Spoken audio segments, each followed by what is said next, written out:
अस्सलाम वालेकुम स्टूडेंट्स, आज हम करेंगे एक स्पेशल टॉपिक जो है charge on an electron by Millikan's method. Topic start करने से पहले आपसे एक रिक्वेस्ट है कि हमारे चैनल को सब्सक्राइब कीजिए और बेल आइकन पर क्लिक कीजिए ताकि हर फिज़िक्स की नई आने वाली वीडियोस आपको मिलती रहे। जे जे थॉमसन ने 1897 में इलेक्ट्रॉन को डिस्कवर किया और 1909 में आर ए मिलिकन्स ने एक ऐसा तरीका ईजाद किया जिसके ज़रिए हम इलेक्ट्रॉन के ऊपर चार्ज का मैग्नीट्यूड जो होता है उसको प्रिसाइजली मेजर कर सकते हैं। इसकी स्कीमेटिक डायग्राम को हम देखते हैं तो हमारे पास यहाँ पे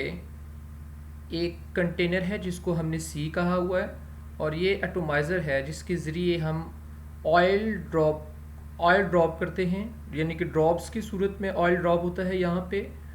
और इसके साथ जो है ये अरेंजमेंट इस तरह से हमने की हुई है कि हम माइक्रोस्कोप से इसको ऑब्ज़र्व कर रहे होते हैं। अच्छा, इसका प्रोसेस जो है, जो अरेंजमेंट है वो हम देखते हैं। अरेंजमेंट में हमारे पास ये जो कंटेनर है इसके अंदर दो पैरेलल प्लेट्स लगी हुई हैं। ये आप देख सकते हैं, एक ये वाली प्लेट लगी हुई है पी और एक पी प्राइम प्लेट लगी हुई है इस कंटेनर सी कंटेनर के अंदर। और ये जो प्लेट्स हैं ये एयर करंट्स की डिस्टर्बेंस को अवॉइड करने के लिए होती है। जो अपर प्लेट है ये वाली, इसमें अगर आप देखें तो ये एच ये ऐसे रिप्रेजेंट किया हुआ है, यानी कि यहाँ पे एक स्मॉल होल है। ये जो प्लेट्स हैं पी और पी प्राइम, ये इसको हमने एक बैटरी के ज़रिए वोल्टेज दिया हुआ है, यानी कि पी के ऊपर पॉजिटिव चार्ज है और पी प्राइम के ऊपर नेगेटिव चार्ज है।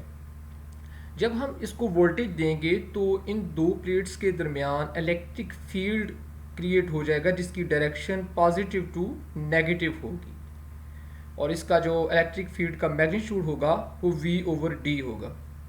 जबकि D जो है वो डिस्टेंस बिटवीन द प्लेट्स है। अब एटोमाइज़र जो है वो इस्तेमाल होता है ऑयल ड्रॉप्स को स्प्रे करने के लिए यहाँ पे, और ये जो ड्रॉप्स आ रहे हैं ये कंटेनर सी में आ रहे हैं। इस वक्त अगर देखें तो इनके ऊपर एक ही फोर्स जो है वो अप्लाई हो रही है जिसको हम कहते हैं ग्रेविटेशनल फोर्स। तो अब जब ये एटोमाइज़र से निकलते हैं तो नोज़ल से निकलते साथ ही ये चार्ज हो जाते हैं, मतलब कि जो एटोमाइज़र की वॉल्स होती हैं और ड्रॉप्स होता है इनके दरमियान फ्रिक्शन की वजह से जो ड्रॉप्स होते हैं उनके ऊपर चार्ज आ जाता है। अब जो पाथ ऑफ मोशन होता है ये फॉर एग्जांपल यहाँ से ड्रॉप्स की जो पाथ ऑफ मोशन है उसको हम ऑब्ज़र्व कर रहे हैं। ये जो ड्रॉप्स हैं ये आते हैं इस होल के ज़रिए एंटर होते हैं प्लेट्स के दरमियान यहाँ पे, और ये जो पाथ है इसको हम ये देखें ये सोर्स है और यहाँ पे लेंस लगा हुआ है, सोर्स ऑफ लाइट। तो यहाँ से जो है वो हम माइक्रोस्कोप से इसको सारे फिनोमेना को ऑब्ज़र्व कर रहे हैं।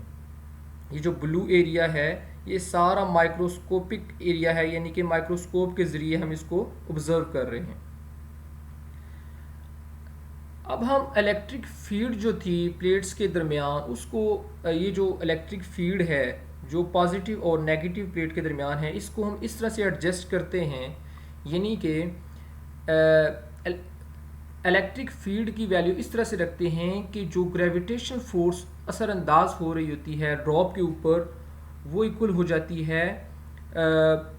इलेक्ट्रिक फोर्स के इक्वल हो जाती है, जिसकी वजह से क्या होता है कि हमारे पास ड्रॉप की कुछ इस तरह से हम वो उसको अंडरस्टैंड करते हैं कि जो इलेक्ट्रिक फोर्स है उसकी डायरेक्शन अपवर्ड होती है जबकि ग्रेविटेशन फोर्स की जो डायरेक्शन है वो डाउनवर्ड होती है। तो इस सूरत में हम ये देखते हैं कि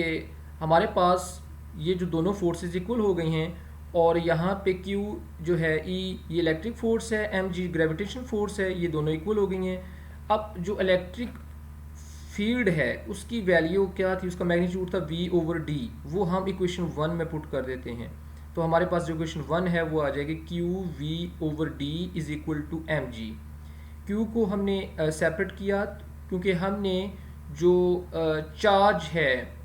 ऑफ इलेक्ट्रॉन, उसका मैग्नीट्यूड हम फाइंड करना चाह रहे हैं, क्योंकि हमने सेपरेट किया। अब यहाँ पे हमारे पास mg/d आ गया, मतलब कि d इधर डिवाइड हो रहा था तो इधर जाके मल्टीप्लाई हो जाएगा, v इधर मल्टीप्लाई हो रहा था इधर जाके डिवाइड हो जाएगा।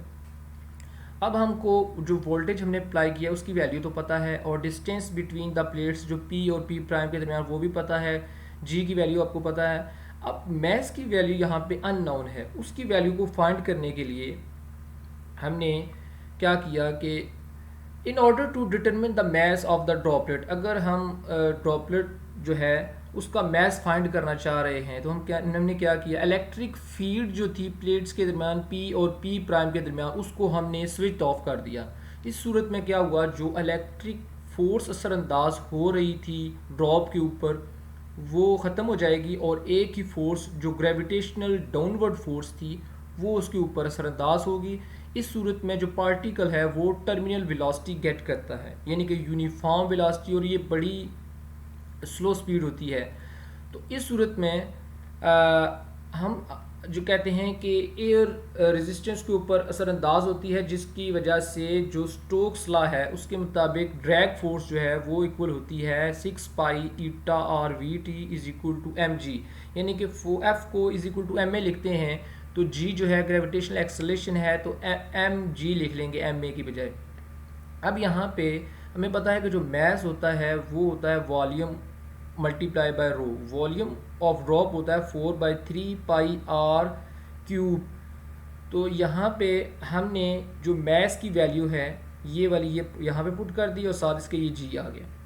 बाकी 6 pi eta r v T, यहाँ से आर जो है इस आर क्यूब के साथ कैंसिल हो जाएगा तो यहाँ पे आर स्क्वायर बच जाएगा, और यहाँ पे जो 3 था ये 6 के साथ मल्टीप्लाई हो जाएगा 18 बन जाएगा, और 4 इधर मल्टीप्लाई हो रहा है डिवाइड हो जाएगा, 18/4 जो है वो आता है 9/2, जबकि रो ओवर जी जो थे वो यहाँ पे मल्टीप्लाई हो रहे थे इधर आके डिवाइड हो जाएंगे। तो हमारे पास आर स्क्वायर जो आ जाएगा is equal to 9 eta v t over 2 rho g. अब अगर हमें आर की वैल्यू मालूम हो तो हम आर की ये वैल्यू यहाँ पे पुट कर दें, और डेंसिटी की वैल्यू हमें ऑलरेडी पता है मैस की, तो वो हम यहाँ पे पुट करें तो हमारे पास मैस की वैल्यू आ जाएगी, और यही जो मैस की वैल्यू है वो हम इक्वेशन 2 उसमें पुट कर दें तो हमें जो चार्ज के ऊपर जो इलेक्ट्रॉन के ऊपर चार्ज है उसका मैग्नीट्यूड मालूम हो सकता है। अब इस सारे एक्सपेरिमेंट में फाइनली उसने रिज़ल्ट क्या निकाला, उसने मिलिकन्स ने ये मेजर किया कि जितने भी ड्रॉप हैं उनके ऊपर चार्ज उसने जब फाइंड किया तो उसने ये देखा कि उसका जो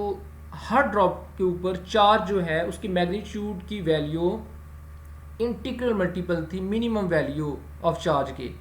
यानी कि मिनिमम वैल्यू ऑफ चार्ज जो उसके पास आ रही थी वो 1.6 10⁻⁻19 कूलम आ रही थी, और जो डिफरेंट ड्रॉप्स थे उनकी भी अगर उसने मालूम की तो वो इंटीग्रल मल्टीपल थी, मतलब कि 1.6 10⁻⁻19 के साथ मल्टीप्लाई हो के आ रही थी। उसने ये रिज़ल्ट निकाला कि जो इलेक्ट्रॉन है उसके ऊपर जो चार्ज है उसका मैग्नीट्यूड उसकी मिनिमम वैल्यू जो होगी वो 1.6 10⁻⁻19 कूलम होगी। तो इसके साथ ही आज का हमारा लेक्चर ख़त्म हो गया। उम्मीद है आपको हमारी वीडियो पसंद आई होगी। कमेंट की सूरत में क्वेश्चन को ज़रूर मेंशन कीजिएगा ताकि हम उस क्वेश्चन को एंटरटेन कर सकें। Thank you.